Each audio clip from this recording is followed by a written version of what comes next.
दुष्कर्म के मामले में रेप पीड़िता का प्रति परीक्षण करने के दौरान जज के द्वारा कमरा खुला रखने और अभद्र भाषा का प्रयोग करने के मामले ने तूल पकड़ लिया है।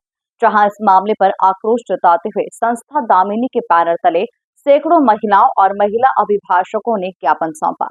जज के विरुद्ध कार्रवाई की भी मांग की है। देखिए खास रिपोर्ट।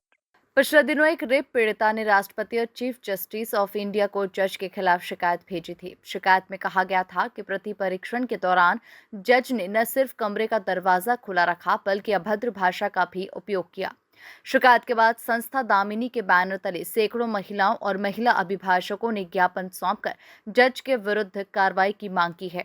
इस दौरान सामाजिक कार्यकर्ता डॉक्टर माला सिंह ठाकुर, प्रियंका मोक्षमार, अपूर्वा शुक्ला और एडवोकेट सपना भावर मौजूद रही। हम सभी के संज्ञान में है मां अहिल्या की नगरी में विगत दिनों न्यायाधीश महोदय द्वारा दुष्कर्म पीड़िता बहन का जब प्रति परीक्षण किया गया वो न्याय संगत नहीं था। किस प्रकार अभद्र शब्दों का प्रयोग किया गया, असंवेदनशीलता के साथ अमानवीय व्यवहार किया गया, उससे आहत होकर के हम सभी बहनें यहाँ पर महामहिम राष्ट्रपति जी के नाम पर ज्ञापन देने के लिए एकत्र हुई हैं। मुझे लगता है कि जो बहन ने विधि क्षेत्र से है वो बहुत बेहतर ढंग से इसका तकनीकी जो पक्ष है उसको रख पाएंगी, लेकिन जितना हम लोग जानते हैं कि इस प्रकार की जो सुनवाई है वो कैमरा प्रोसीडिंग के माध्यम से होना चाहिए, बंद कमरे में होना चाहिए।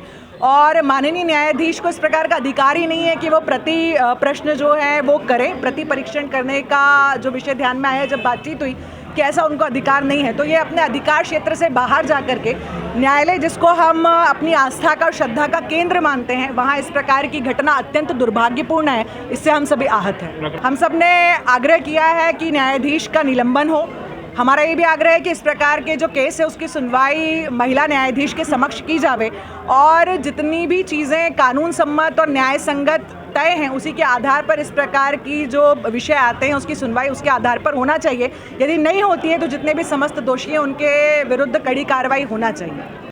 दामिनी संस्था से जुड़ी महिलाओं ने राष्ट्रपति के नाम ज्ञापन सौंपा। महिलाओं ने जज के खिलाफ कार्रवाई की मांग की है। तो ये ना बिना ज्ञापन लिए थोड़ी जी जैसा अभी देवी अहिल्या की नगरी में कुछ समय पूर्व एक ऐसी घटना आई जिसमें एक स्त्री के सम्मान को बहुत ही जिसे प्रतिष्ठा की नज़र से देखा जाता है न्यायालय में उसको चोट पहुंची।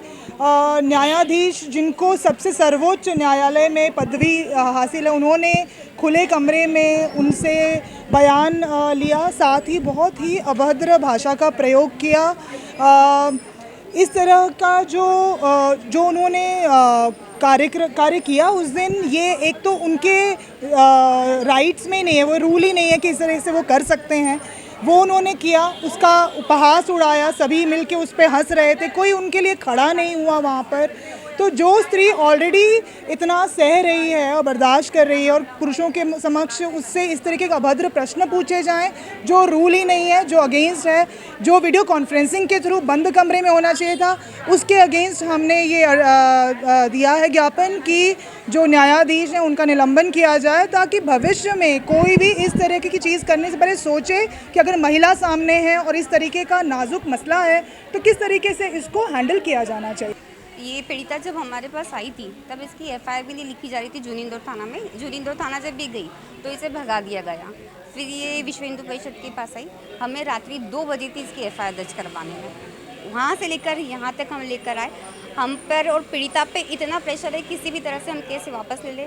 पीड़िता के घर वालों को भी धमकाया जा रहा है। पीड़िता पे इतना प्रेशर है, आप पैसे लो, पीछे हटो, कैसे भी करके आप पीछे हटो। उसके बाद जब इसके 25 जुलाई को यहाँ प्रतिपरीक्षण हुआ तब उसके साथ जो शब्दों का प्रयोग किया माननीय ने वो मैं आपको बता नहीं सकती।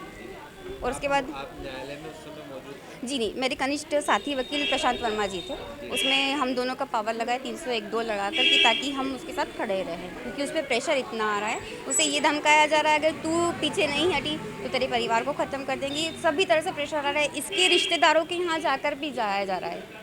पीड़िता के जिया जी को धमकाया गया है, पीड़िता के मासा जी को धमकाया गया है, पीड़िता की बहन को धमकाया जा रहा है, लेकिन वो कोई आगे नहीं आ रहा है। यहाँ तक कि पीड़िता के माता पिता भी उसको छोड़ चुके हैं कि तुमने ये एफआईआर क्यों करी है, लेकिन पीड़िता पीछे नहीं हटना चाह रही। वो कह रही कि मेरे साथ न्याय होना चाहिए। माननीय न्यायाधीश ने ये पूछा है कि कार में ऐसी घटना कैसे हो सकती है। मेरा माननीय न्यायाधीश से सिर्फ एक ही सवाल है, अगर उनके अनुसार वो बाजारू भी है तो क्या उसके साथ बलात्कार होगा तो क्या बलात्कार नहीं कहलाया जाएगा? बलात्कार की कहीं अलग अलग श्रेणियाँ हैं कि किसके साथ बलात्कार माना जाएगा और किसके साथ नहीं माना जाएगा, ये आप डिसाइड करेंगे। उसकी तो इच्छा के विरुद्ध था। मेरा सिर्फ मानने से यही था कि कैसे आप कह सकते हैं कि आप जैसी महिलाओं के साथ ऐसे ही हो सकता है। और उन्होंने स्वयं कहा कि मैं जीन्स और टी शर्ट पहन लूँगा तो तुम मेरे साथ चलोगी। पीड़िता शपथ पत्र पे दे रही है, अगर 2 दिन हम उसकी काउंसलिंग नहीं करते तो वो सुसाइड कर लेती।